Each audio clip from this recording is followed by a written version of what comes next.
কুসুমকে বিয়ে করে বাড়িতে ফিরল ঈশান। আজকের কুসুম ধারাবাহিক পর্বে এক বিশাল চমক আসতে চলেছে। ভিডিওটি বিস্তারিত জানতে হলে শেষ পর্যন্ত দেখতে থাকুন।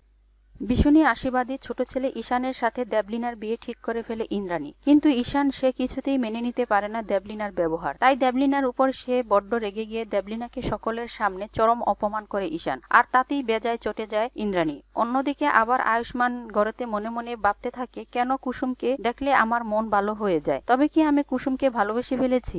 এদিকে দেখা যায় ইন্দ্রাণী তার ঘরেতে স্বামীর সাথে আলোচনা করতে থাকে আয়ুষের বিয়ের ব্যাপারে। তবে ইন্দ্রাণীর স্বামী আয়ুষ আর কুসুমের ব্যাপারে ইন্দ্রাণীকে বলে। ইন্দ্রাণী তখন রেগে গিয়ে বলে, তুমি কি পাগল হয়ে গেছো? ও একটা সামান্য ড্রাইভারের মেয়ে, ওকে আমি অন্য চোখে দেখি। অন্যদিকে দেখা যায় ঈশান আয়ুষের ঘরে যায় আর আয়ুষকে বলে, আমি আমার ডিসিশন বদলে নিয়েছি, আমি দেবলিনাকে নয়, আমি কুসুমকে ভালোবেসে ফেলেছি। একথা শোনা মাত্রই আয়ুষ্মান চমকে ওঠে। তবে কি হবে আগামী দিনে? কুসুম হবে টাকার, আয়ুষ্মান নাকি ঈশানের? কোন দিকে নিয়ে যেতে চলছে কুসুম?